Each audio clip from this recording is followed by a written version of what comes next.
ನಮಸ್ಕಾರ. ನಾನಿವತ್ತು ದಂಟಿನ ಸೊಪ್ಪಿನ ಹುಳಿ ಮಾಡೋ ವಿಧಾನ ತಿಳಿಸ್ಕೊಡ್ತಾ ಇದ್ದೀನಿ.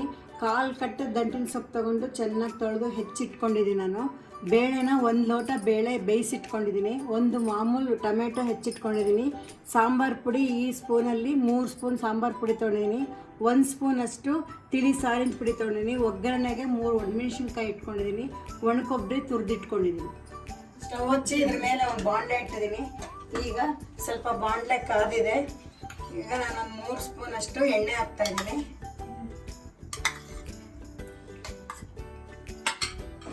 ಈಗ ನಾನು ಅದಕ್ಕೆ ಸಾಸಿವೆ ಹಾಕ್ತಾ ಇದ್ದೀನಿ.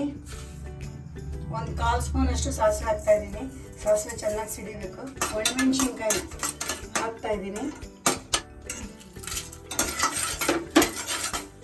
ಇವಾಗ ಟೊಮೆಟೊ ಹೆಚ್ಚಿನ ಟೊಮೆಟೊ ಹಾಕ್ತಾ ಇದ್ದೀನಿ. ಹುಣಸೆ ಹಣ್ಣು ಹಾಕಲ್ಲ ನಾನು, ಯಾಕೆಂದರೆ ಇದು ಹುಳಿ ಟೊಮೆಟೊ ಅದರಿಂದ ಇದೆ ಸರಿ.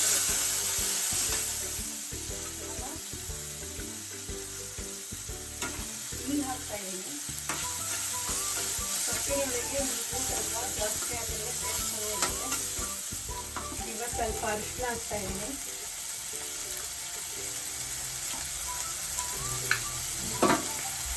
ಇದು ಸ್ವಲ್ಪ ಚೆನ್ನಾಗಿ ಟೊಮೆಟೊ ಬಾಡಬೇಕು.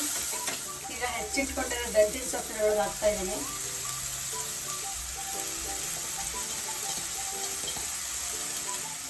ಈಗ ಸಿಮ್ಮಲ್ಲಿ ಇಟ್ಕೋಬೇಕದು.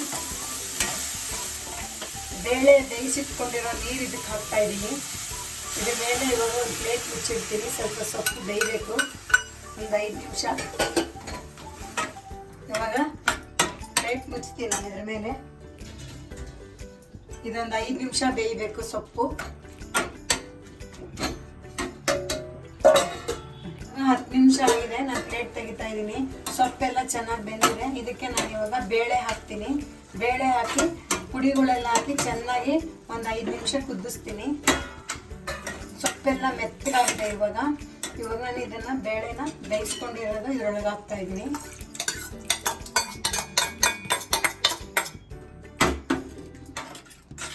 ಎಲ್ಲ ಚೆನ್ನಾಗಿ ಕೆದಕಬೇಕು. ಬೇಳೆ ಎಲ್ಲ ಇದಕ್ಕೆ ಸೊಪ್ಪಿನ ಜೊತೆ ಮಿಕ್ಸ್ ಆಗಬೇಕು. ಒಂದು ಸ್ವಲ್ಪ ನೀರು ಹಾಕ್ತಾ ಇದ್ದೀನಿ.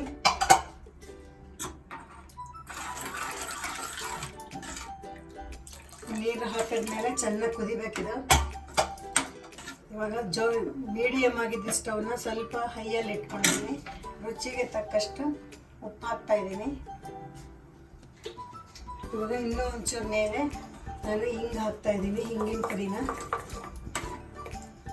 ಈಗ ತಿಳಿ ಸಾರಿನ ಪುಡಿ ಹಾಕ್ತಾ ಇದ್ದೀನಿ. ಗಂಟಿಲ್ದಿರ ಹಿಂಗೆ ಕೆದಕೋಬೇಕು ಚೆನ್ನಾಗಿ.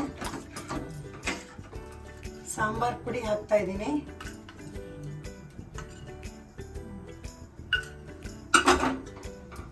ಈಗ ಈ ಥರ ಚೆನ್ನಾಗಿ ಗಂಟಿಲ್ದಿರ ಪುಡಿ ಎಲ್ಲ ಹಿಂಗೆ ಕೆದಕೋಬೇಕು, ಮಿಕ್ಸ್ ಆಗಬೇಕದು ಚೆನ್ನಾಗಿ. ಇವಾಗ ಕೊಬ್ಬರಿ ತುರಿ ಮೇಲೆ ಹಾಕ್ತಾ ಇದ್ದೀನಿ. ಇವಾಗ ಚೆನ್ನಾಗಿ ಕುದಿಬೇಕಿದು. 2 ನಿಮಿಷ ಕುದಿಲಿ ಚೆನ್ನಾಗಿ. ಕೈ ಬಿಡಬಾರ್ದು, ಯಾಕಂದರೆ ತಳ ಹಿಡಿದು ಬಿಡುತ್ತೆ. ಹಿಂಗೆ ಕೆದಕೊಂತ ಇರಬೇಕು. ಇದು ಮುದ್ದೆ ಮಾಡಿಕೊಂಡ್ರೆ ತುಂಬ ಚೆನ್ನಾಗಿರುತ್ತೆ. ಸೊಪ್ಪಿನ ಹುಳಿ ಜೊತೆಗೆ ಅನ್ನ ಜೊತೆನ ಹಾಕೊಂಡು ತಿನ್ಬೋದು. ತುಂಬ ಚೆನ್ನಾಗಿರುತ್ತೆ ದಂಟಿನ ಸೊಪ್ಪಿಂದು. ಮಿಕ್ಸ್ ಸೊಪ್ಪು ಕೂಡ ಹಾಕ್ಕೋಬೋದು, ಇಲ್ಲಾಂದರೆ ಒಂದು ಸಿಂಗಲ್ಲು ದಂಟಿನ ಸೊಪ್ಪು ಹಾಕ್ಕೋಬೋದು. ಈಗ ಇದ್ರ ಮೇಲೆ ಒಂದು ಅರ್ಧ ಸ್ಪೂನಷ್ಟು ತುಪ್ಪ ಹಾಕ್ತಾ ಇದ್ದೀನಿ. ಇನ್ನೊಂದು ಅರ್ಧ ಗ್ಲಾಸು ಅಷ್ಟು ನೀರು ಹಾಕ್ತೀನಿ. ಇವಾಗ ಇದು ಚೆನ್ನಾಗಿ ಕುದಿ ಬರಬೇಕು. ಇವಾಗ ಸೊಪ್ಪಿನ ಹುಳಿ ರೆಡಿಯಾಗಿದೆ, ಸವಿಯಲು ಸಿದ್ಧವಾಗಿದೆ. ಅನ್ನದ ಜೊತೆಗೆ ಹಾಕ್ಕೊಂಡು ಕಲಿಸ್ಕೊಂಡು ತಿನ್ನೋಣ. ಬನ್ನಿ.